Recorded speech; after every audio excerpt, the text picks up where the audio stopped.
Very evening to all of you. सभी दोस्तों के लिए नमस्कार। सभी बच्चे ध्यान देंगे और फोकस देंगे। आज की जो क्लास रहेगी प्रोनाउन की, उसमें रिलेटिव प्रोनाउन में कुछ स्पेशल यूज कराऊंगा मैं आपको। रिलेटिव प्रोनाउन में मैं कुछ स्पेशल यूज कराऊंगा और वो जो यूज रहेंगे बहुत ही इंपॉर्टेंट है, इंटरेस्टिंग है और एडवांस ऑफ एडवांस हम कह सकते हैं उनको। क्या कह सकते हैं भाई? एडवांस ऑफ एडवांस हम उनको कह सकते हैं, क्योंकि वो अपर लेवल के पॉइंट होते हैं। लेकिन अगर एग्जाम में पूछे गए तो उसका सॉर्ट आउट, शॉर्टकट और उनका जो सॉल्यूशन होगा वो किस तरीके से होगा, उन सारी चीजों के बारे में आज डिस्कस करेंगे। ठीक है ना? तो रिलेटिव प्रोनाउन के कुछ स्पेशल पॉइंट जो मैं आज आपको डिस्कस कराऊंगा, ठीक है ना, उसके बारे में थोड़ा सा आप फोकस करेंगे। रिलेटिव प्रोनाउन इंपोर्टेंट पॉइंट है वो सभी की सभी, ठीक है ना। कल मैंने आपको एक पॉइंट कराया था कि जो रिलेटिव प्रोनाउन होता है उसका जो एंटीसेडेंट, रिलेटिव प्रोनाउन में आपको डिफाइनिंग क्लॉज और नॉन डिफाइनिंग क्लॉज के बारे में मैंने आपको डिस्कशन कराया था। कौन सी क्लॉज?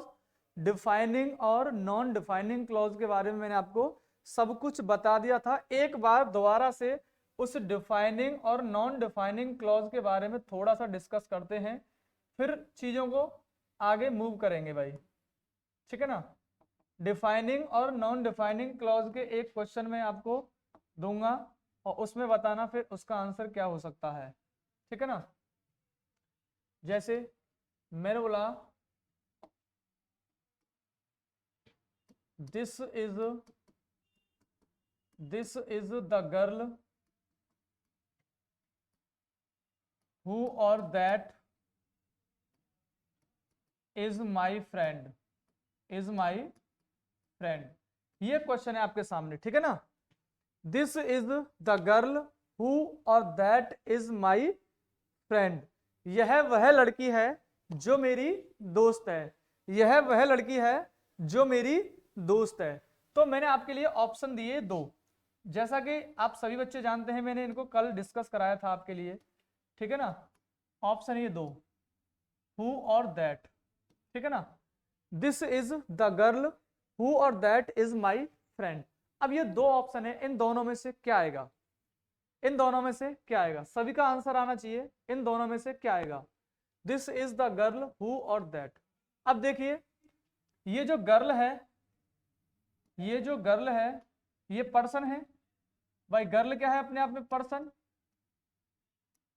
तो पर्सन के लिए हम हु का भी यूज कर सकते हैं और दैट का भी यूज कर सकते हैं। क्यों? क्योंकि अब ये जो मैंने सेंटेंस बोला, यह वह लड़की है जो मेरी दोस्त है, अब ये लड़की डिफाइन नहीं है। क्या नहीं है? ये डिफाइन नहीं है। इसको डिफाइन करने की रिक्वायरमेंट है, और जिस क्लॉज को आप डिफाइन करते हो उस क्लॉज का नाम होता है डिफाइनिंग क्लॉज। क्या होता है? Defining clause. अब जब क्लॉज डिफाइनिंग होगी उसमें हु का भी यूज हो सकता है और दैट का भी यूज हो सकता है। ये सारी चीजों को मैंने कल डिस्कस कराया था, जबरदस्त पॉइंट था। अब मैंने दूसरा सेंटेंस बोला, Rohan who or that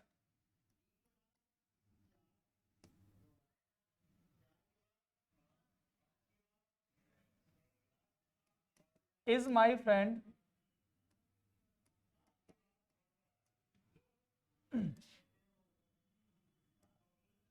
has got 98 has got 98% marks. ठीक है ना? अब ये क्वेश्चन दिया मैंने, ठीक है ना, Rohan who or that is my friend has got 98% marks. अब मैंने ऑप्शन दिए कि इसमें से क्या आएगा। ठीक है ना? हु आएगा या दैट आएगा? बताइए, हु आएगा या दैट आएगा? ये जबरदस्त पॉइंट है, आपको बताना है हु या दैट। क्या आएगा? जल्दी से आंसर होना चाहिए, हु या दैट। अब देखिए, यहां जो रोहन है, ये रोहन पहले से डिफाइनिंग क्लॉज है, क्योंकि मैंने किसी पर्सन का नाम लिया है, और जब पर्सन का नाम लिया तो डिफाइनिंग है, तो इसमें केवल और केवल हु आएगा, दैट का यूज नहीं करेंगे। ठीक है ना? क्या आएगा? केवल और केवल हु आएगा, इसमें दैट का यूज नहीं करेंगे।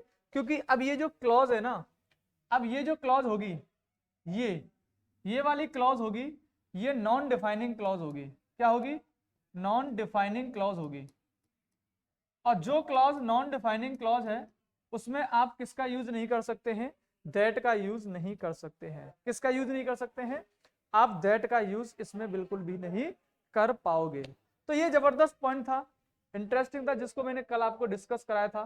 किस तरीके से इनके यूज होते हैं, किस सेंस में इनके यूज होते हैं, वो सारी चीजों को मैंने डिस्कस करा दिया था। ठीक है ना? चलिए, अब एक पॉइंट आता है, एक पॉइंट आएगा, उसके बारे में आपको डिस्कस करना है कि उसका जो सेंस होगा किस तरीके से करेंगे, क्या होगा। देखिए, जो एक वर्ड होता है दोज, क्या होता है? दोज। इस दोज के साथ हम रिलेटिव प्रोनाउन हु का यूज कर सकते हैं। ठीक है ना? एक वर्ड होता है दोज, और दोज के साथ आप रिलेटिव प्रोनाउन हु का यूज कर सकते हैं। ठीक है ना? मैंने एक सेंटेंस बोला, जैसे दोस और दे। ठीक है ना? Who help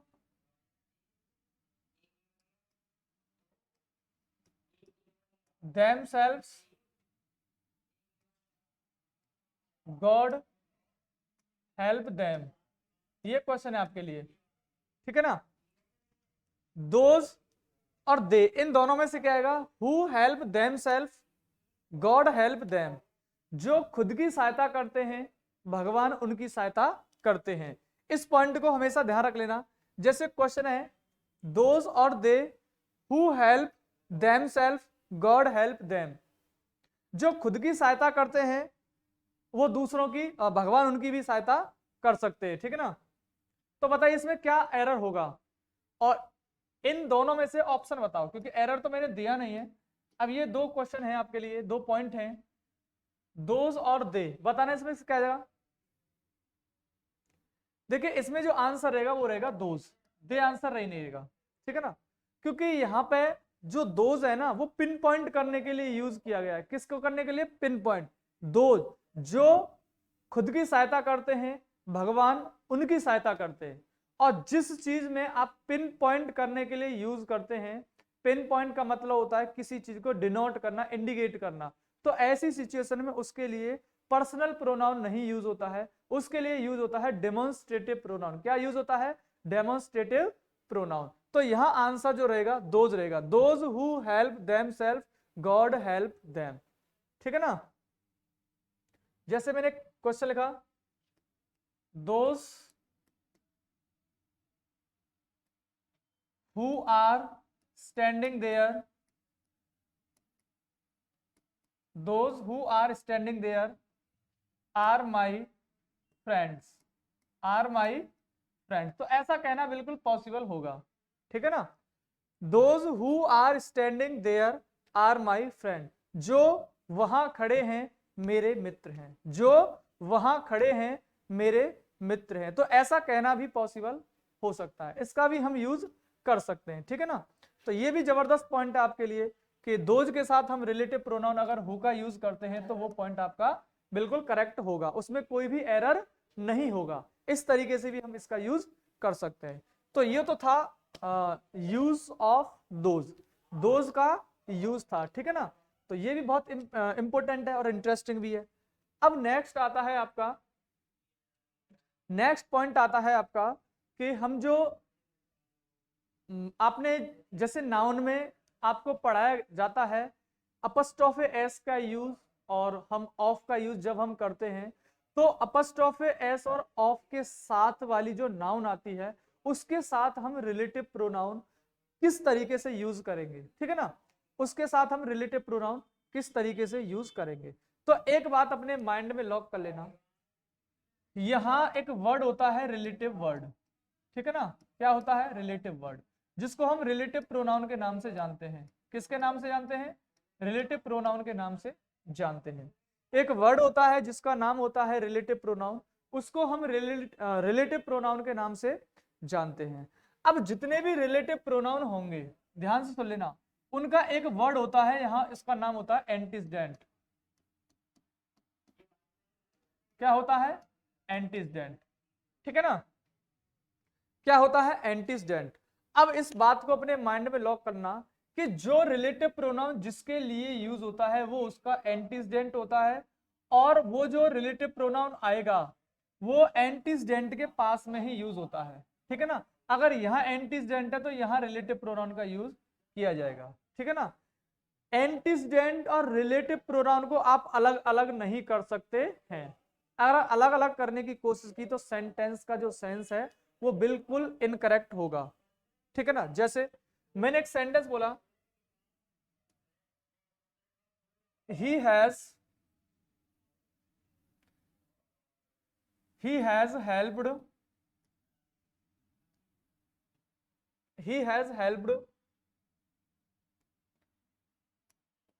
the poor who is my friend। ठीक है ना, एक क्वेश्चन दिया मैंने, he has helped the poor who is my friend। वह जिसने गरीबों की सहायता की है मेरा दोस्त है। ठीक है ना, वह जिसने गरीबों की सहायता की है। अब इसको कैसे बोल सकते हैं? वह जो गरीबों की सहायता कर चुका है मेरा दोस्त है।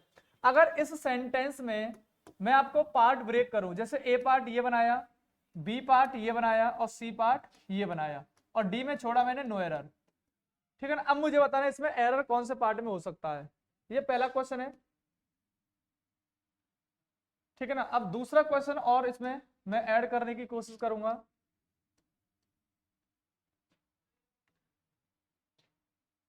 सी हैज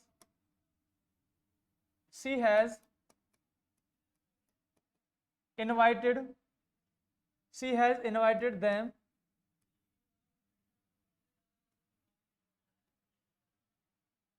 who is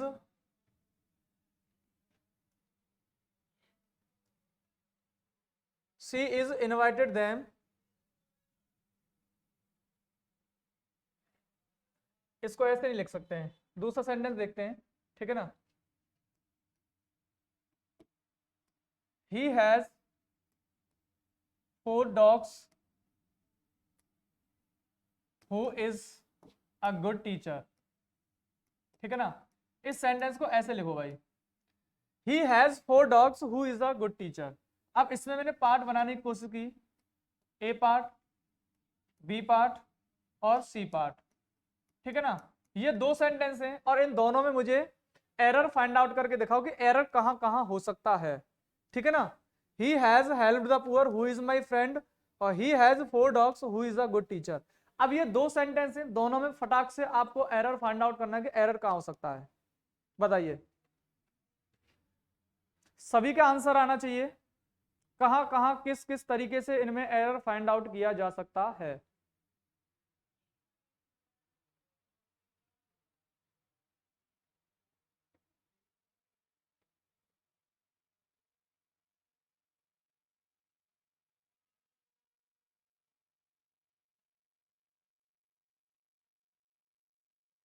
बताइए भाई, इसमें एरर कहां होगा, किस पार्ट में होगा, किस तरीके से इनका यूज किया जा सकता है।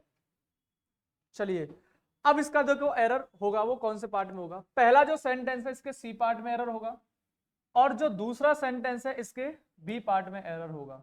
ठीक है ना, यहां पहला जो सेंटेंस है उसके सी पार्ट में एरर है, और ये जो दूसरा सेंटेंस है इसके बी पार्ट में एरर है। अब एरर क्या है, ध्यान सुनने की कोशिश करना, पूरा फोकस होना चाहिए, सबका अटेंशन। भाई साहब जो अटेंशन को इधर उधर कर रहे हैं ना वो इधर आ जाओ। देखो फटाक से, बहुत जबरदस्त पॉइंट है ये। He has helped the poor who is my friend। भाई उसने गरीबों की सहायता की जो मेरा दोस्त है। अब मुझे बताना, जो दोस्त है वो गरीब है या ही है? बताओ, यहाँ पे जो दोस्त है वो द पुअर होंगे या ही होगा? भाई सेंस के अकॉर्डिंग जो दोस्त है वो ही है। अब ही ने तो गरीबों की सहायता की है।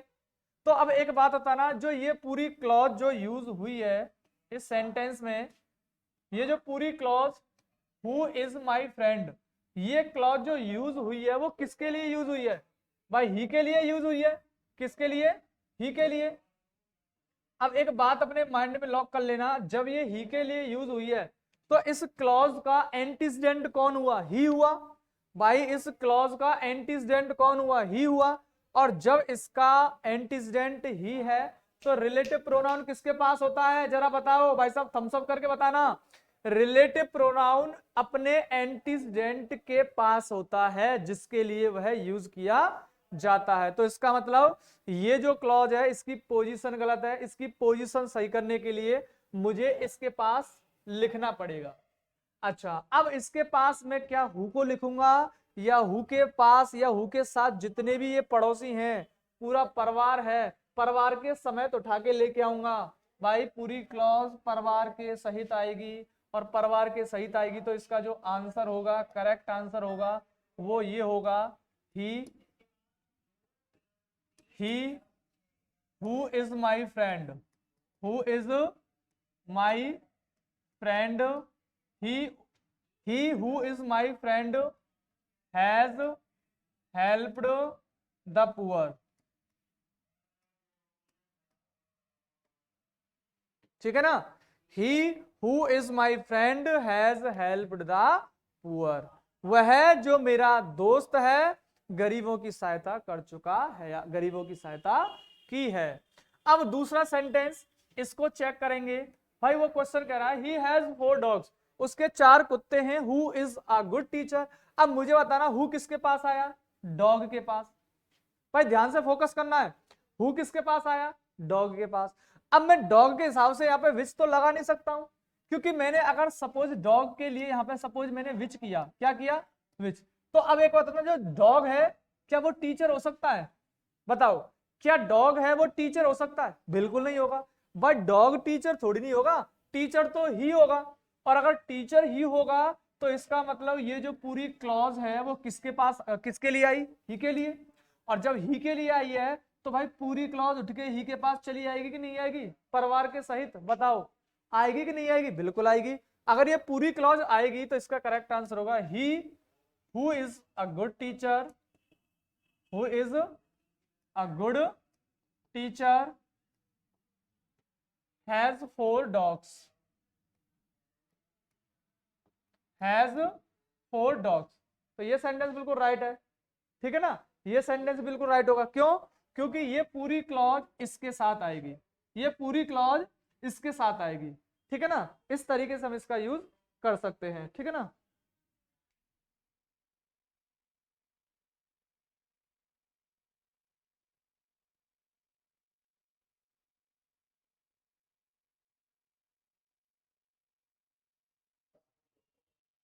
ठीक है ना?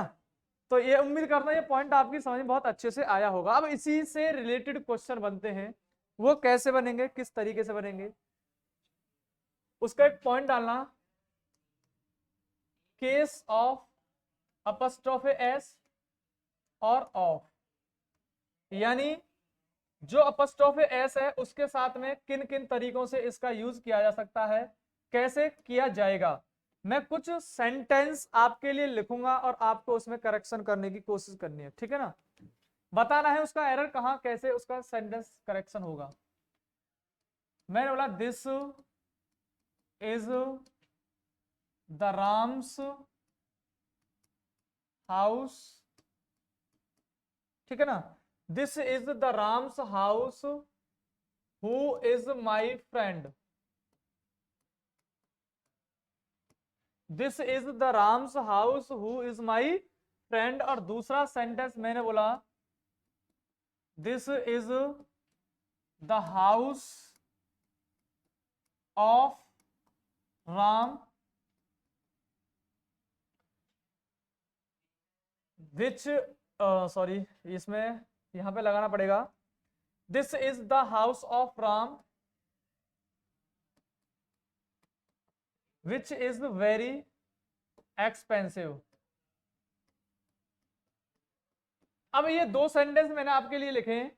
पहला सेंटेंस है this is the Ram's house who is my friend, और this is the house of Ram which is very expensive. अब ये जो 2 सेंटेंस है इनमें करेक्शन करके बताना है कि इसका पूरा सेंटेंस करेक्ट करके बताओ कि इसका करेक्ट आंसर ऑथेंटिक वे में क्या क्या हो सकता है। तब तक के लिए मैं थोड़ा सा साइड हट रहा हूं, आपको ये चेक करके बताना है। ठीक है ना?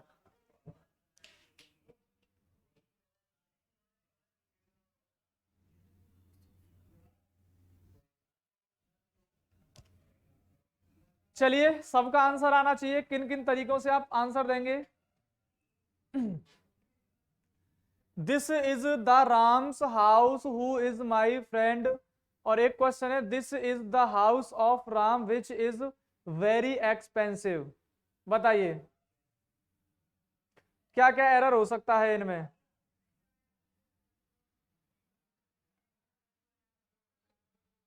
चलिए आंसर आना चाहिए सबका। अब देखिए, अब इस सेंटेंस का लॉजिक देखिए, वो कहना चाहता है कि this is the Ram's house, यह राम का घर है जो कि मेरा दोस्त है।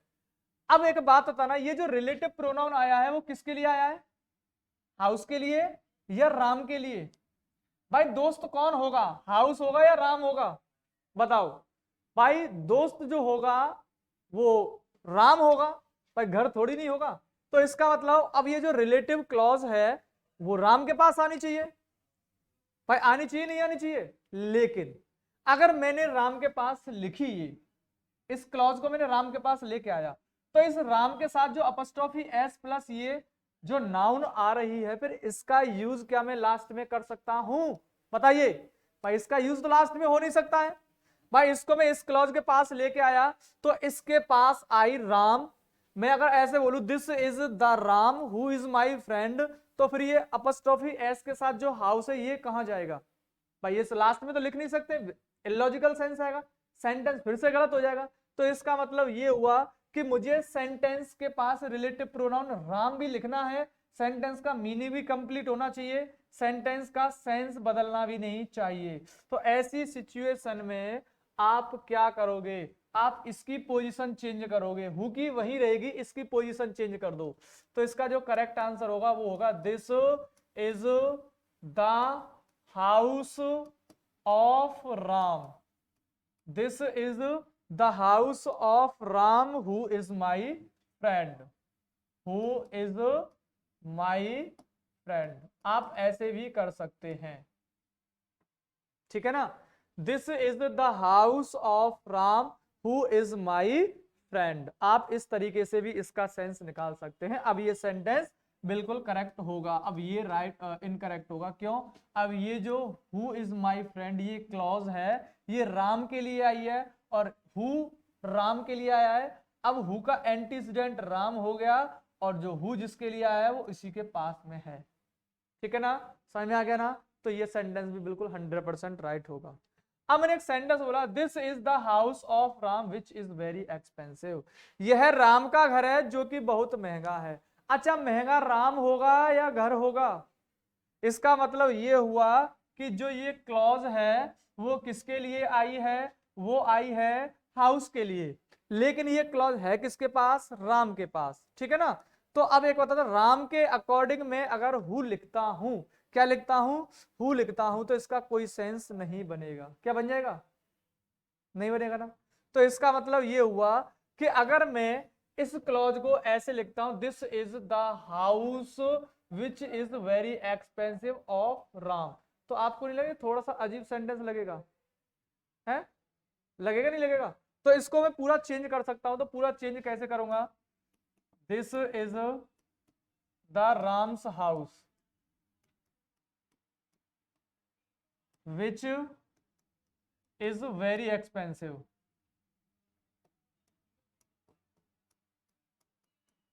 तो ऐसे लिख सकता हूं नो प्रॉब्लम, ठीक है ना। तो ऐसे भी मैं इसका सेंस निकाल के इसमें करेक्शन कर सकता हूं। जो क्लॉज जिसके पास आती है उसका यूज वही उसके साथ में किया जाता है। इसको फटाक से कॉपी करेंगे, फिर नेक्स्ट डिस्कशन की तरफ मूव करते हैं।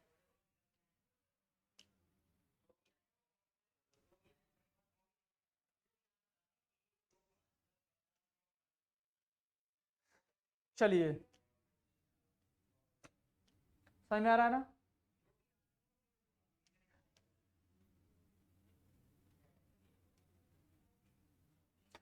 चलिए अब आप पॉइंट, एक जबरदस्त पॉइंट है, ध्यान सुनना।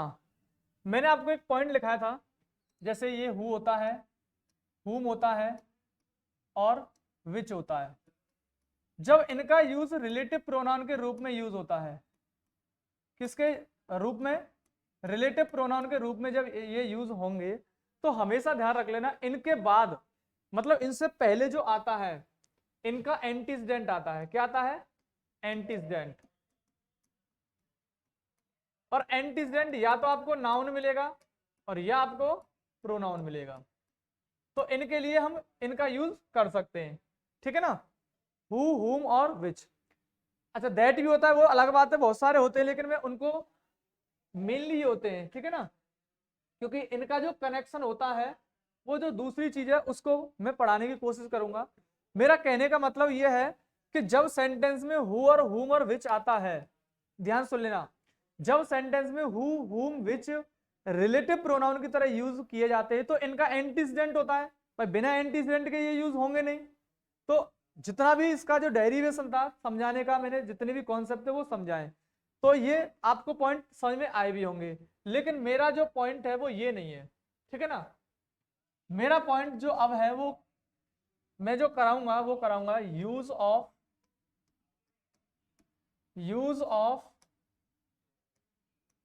whomever, whoever और whichever, ठीक है ना। और एक हम लिख सकते हैं whosever, ठीक है ना। ये चारों का यूज हम कराएंगे, ठीक है ना, इन चारों का यूज हम,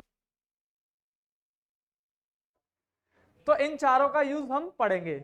लेकिन पढ़ेंगे कैसे? देखो, जो whomever होता है वो ऑब्जेक्ट के रूप में यूज किया जाता है। किसके रूप में? ऑब्जेक्ट। whoever हमेशा सब्जेक्ट का काम करेगा। किसका काम करेगा? और ये एनिमल के लिए आता है या थिंग के लिए आएगा, जो कि ये सब्जेक्ट भी बनेगा और ये ऑब्जेक्ट भी बनेगा। लेकिन जो हुज एवर होता है ये पोजीशन शो करने का काम करेगा। क्या करेगा भाई? पोजीशन शो करेगा, ठीक है ना, पोजीशन शो करेगा। तो बहुत सिंपल सी चीज है, whomever ऑब्जेक्टिव केस, क्योंकि whom आ रहा है इसमें, whom ऑब्जेक्ट के लिए आता है, whoever सब्जेक्टिव केस का काम करेगा क्योंकि ये सब्जेक्ट का काम करता है who। भाई ऐसे याद रखना, whom, who और which और whose, ये वही तो पॉइंट है, इनके लास्ट मैंने एवर ही तो लगाया है बस। तो who किसका काम करेगा? सब्जेक्ट, तो whoever सब्जेक्ट, whom किसका काम करता है? ऑब्जेक्ट, तो whomever ऑब्जेक्ट। अब which किसका काम करता है? सब्जेक्ट ऑब्जेक्ट दोनों, तो इसके बाद एवर लगा के तो सब्जेक्ट ऑब्जेक्ट का काम कर जाएगा। भाई किसी कोई समस्या समझ में आ रहा है ना? Very good. हुज एवर किसका काम करेगा? पोजीशन दिखाएगा, और पोजीशन किसका दिखाता है? या तो वो एनिमल का दिखाएगा या वो किसी पर्सन का दिखाएगा। सिंपल सी चीज है। अब इसमें एक पॉइंट आपको बस लर्न करना है, आपका पूरा कॉन्सेप्ट खत्म हो जाएगा, 1 मिनट का है बस। वो क्या है? इनका यूज करते कब है? भाई मैं बता रहा हूं इनका यूज करते कब है, तो एक नोट डाल के लिखना भैया कि when the antecedent, when the antecedent is not given। बस हो गया, खत्म पॉइंट, सिंपल है। भाई इनका यूज कब करेंगे? जब सेंटेंस में एंटीसीडेंट ना दिया गया हो, और अगर एंटीसीडेंट दिया गया होगा तो भैया फिर वही आएगा whom, who, which और whosoever। किस तरीके से आएगा? मैं क्वेश्चन को थोड़ा सा मूव करने की कोशिश करता हूं। जैसे मैंने बोला कॉल हिम, ठीक है ना, कॉल हिम, हु और whoever is my friend, ठीक है ना। मैंने सेंटेंस बोला कॉल हिम, हु और whoever is my friend। अब बता, कॉल हिम, बुलाओ उसको जो मेरा दोस्त है। अब इसको बुलाया गया ना, कॉल हिम, इसको बुलाया गया है भाई, तो इसका मतलब ये हुआ कि इस हु का एंटीसीडेंट है ये। अगर हु का एंटीसीडेंट ये है और हिम क्या है? प्रोनाउन। क्या है भाई? प्रोनाउन। अगर ये प्रोनाउन है तो यहाँ सब्जेक्टिव केस की रिक्वायरमेंट है। भाई इज माई फ्रेंड कौन है? मेरा दोस्त हिम है, ठीक है ना।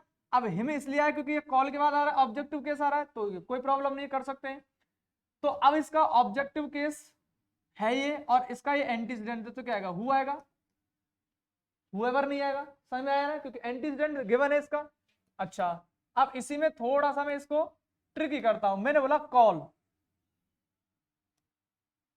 हु और whomever, whoever is my friend। अब बताओ क्या आएगा। मैंने बोला कॉल हु और whoever is my friend, बुलाओ। अरे बोलो हिंदी में बुलाओ। अब किसको बोला वो नहीं दिया, बुलाओ जो मेरा दोस्त है। तो इसका मतलब इसका एंटीसीडेंट गिवन नहीं है ना।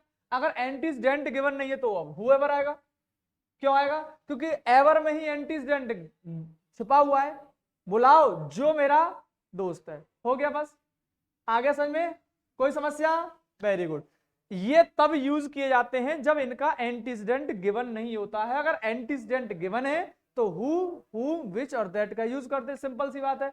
बहुत छोटे छोटे पॉइंट है ये, ठीक है ना, बहुत बेसिक सा पॉइंट है, लेकिन बेसिक सा बनाया गया है, क्योंकि आपको समझाने के बाद जब चीजें समझ आ जाती है ना तो बहुत छोटी चीज लगती है, लेकिन जिन चीजों के बारे में पता नहीं होता है ना वो चीज ऑटोमेटिक हार्ड और टफ एडवांस लेवल लगता है। एक्चुअल में ये बहुत अच्छा लेवल है, लेकिन अगर मैंने जिस तरीके से समझाने की कोशिश की है उम्मीद करता हूं आपको समझ में आया होगा, ठीक है ना। अब मैंने एक सेंटेंस बोला कॉल हिम whom और whomever I know, ठीक है ना। मैंने क्या बोला, कॉल हिम whom और whomever I know, उसको बुलाओ जिसको मैं जानता हूं। तो मैं जानता किसको भाई, हिम को। भाई उसको बुलाओ जिसको मैं जानता हूं। तो मैं जानता किसको, हिम को। हिम क्या है, ऑब्जेक्ट। अब ये इस रिलेटिव प्रोनाउन का ये ऑब्जेक्ट है, इसका मतलब ये एंटीसीडेंट है। अगर एंटीसीडेंट है तो whom आएगा, whomever नहीं आएगा। है, समझ में आ रहा है ना। अच्छा, अब मैं एक और पॉइंट आपको देखता हूं और बताने की कोशिश करना। मैंने यही सेंटेंस ऐसे बोला, कॉल whom और whom एवर आई नो। अब बताना क्या होगा, call whom ever I know. अब मैं जिसको जानता हूं उसको बुलाओ। अब उसका एंटीसीडेंट तो नहीं है, अगर एंटीसीडेंट नहीं तो whom एवर आएगा। कैसा लगा पॉइंट है। अगर समझ में आया है तो भाई साहब दिलों की बारिश कर दो, ठीक है ना, दिल और थम्स अप बरसने चाहिए, ठीक है ना। फटाक से कॉपी करेंगे, फिर आगे का डिस्कशन करते हैं।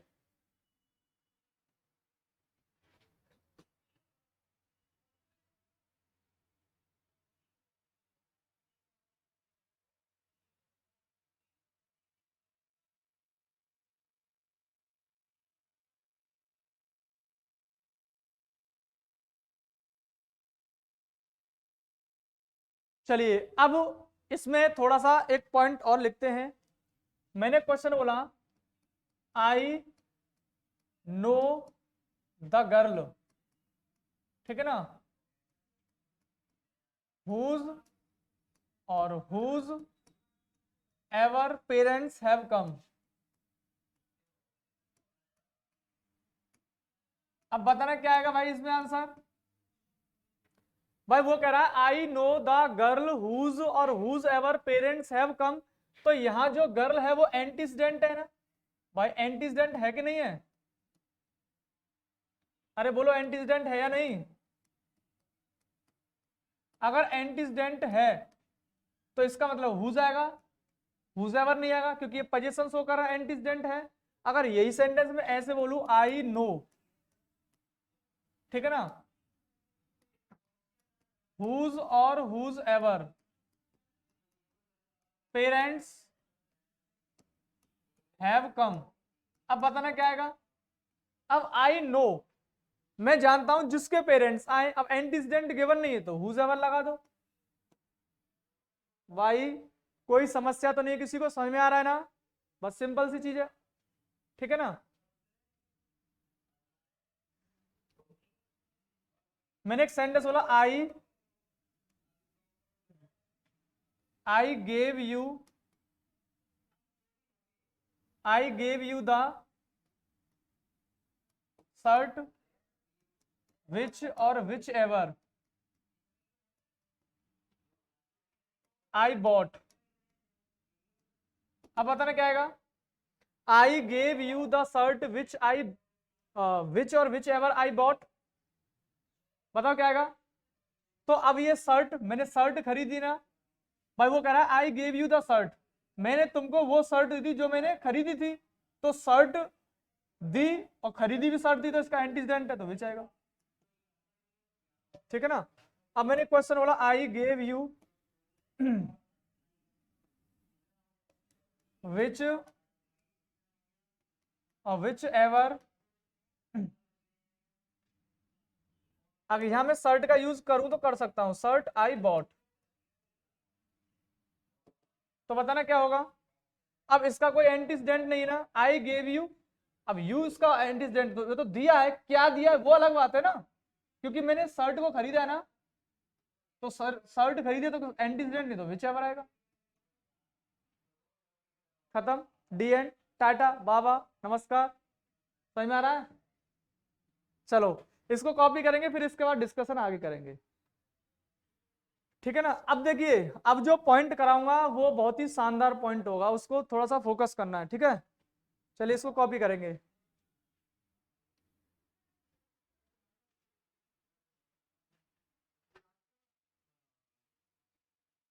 चलिए अब ये पॉइंट आपका खत्म होता है।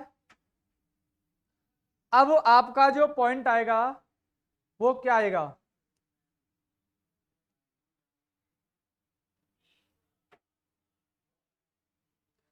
अब देखिए यूज ऑफ बट डाल लेना, use of but, use of but as a relative pronoun,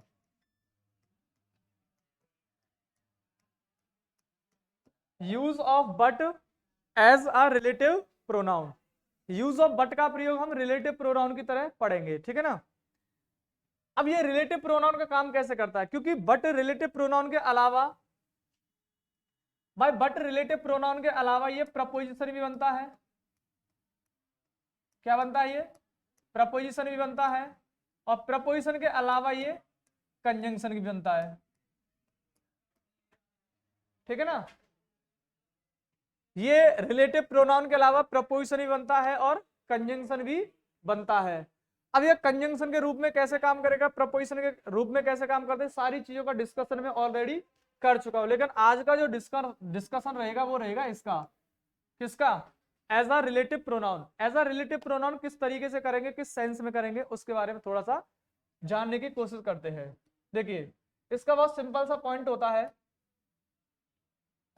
कि सेंटेंस में हु प्लस नॉट या विच प्लस नॉट बराबर होता है बट के।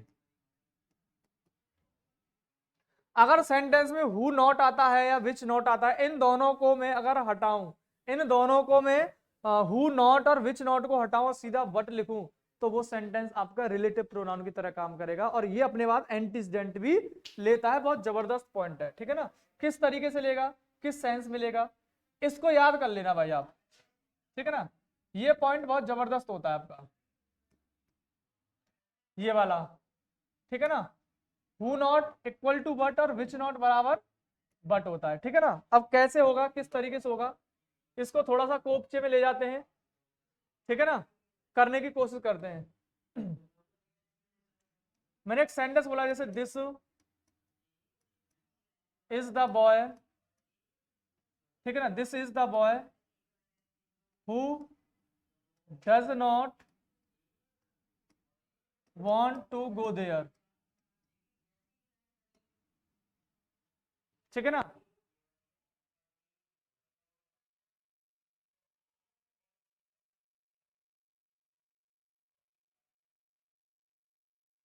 दूसरा सेंटेंस बोला जैसे दिस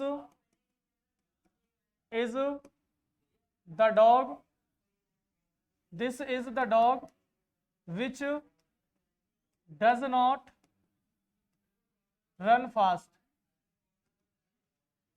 ठीक है ना। ये दो सेंटेंस लिखे आपके सामने मैंने, this is the boy who does not want to go there, और मैंने लिखा this is the dog which does not run fast. ठीक है ना।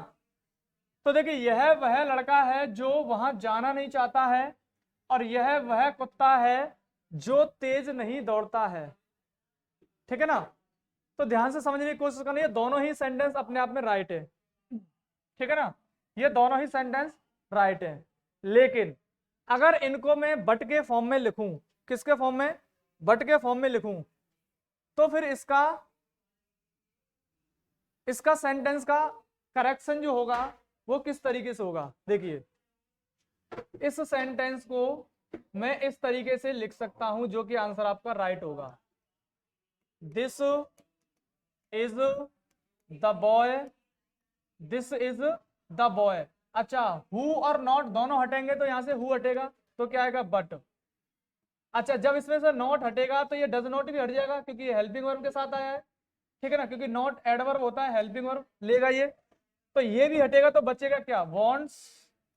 अब एस लग जाएगा क्योंकि सिंगुलर है, वॉन्ट्स टू गो देयर। चलिए हो गया। अब यहां जो बट है इसका एंटीसीडेंट द बॉय हो गया, this is the boy but wants to go there. अब ऐसे इसको करेंगे, this is the dog, this is the dog, which को हटाया क्या लगाया, बट लगाया। अच्छा नॉट को हटाया तो डज ऑटोमेटिक हट जाएगा तो बच्चा का क्या रन, लेकिन इसमें एस लगा देंगे रन फास्ट हो गया। तो इस तरीके से हम इसका यूज कर सकते हैं। तो ये था use of but as a relative pronoun. ठीक है दोस्तों, तो आगे का डिस्कशन करेंगे हम कल। आपका जो टॉपिक है वो खत्म हो गया। मंडे को प्रैक्टिस होगी प्रोनाउन की, सभी बच्चे लाइव जुड़ेंगे और बहुत खतरनाक प्रैक्टिस होगी जो तुम्हारे लिए फ्यूचर के लिए इंपॉर्टेंट होगी। धन्यवाद, नमस्कार।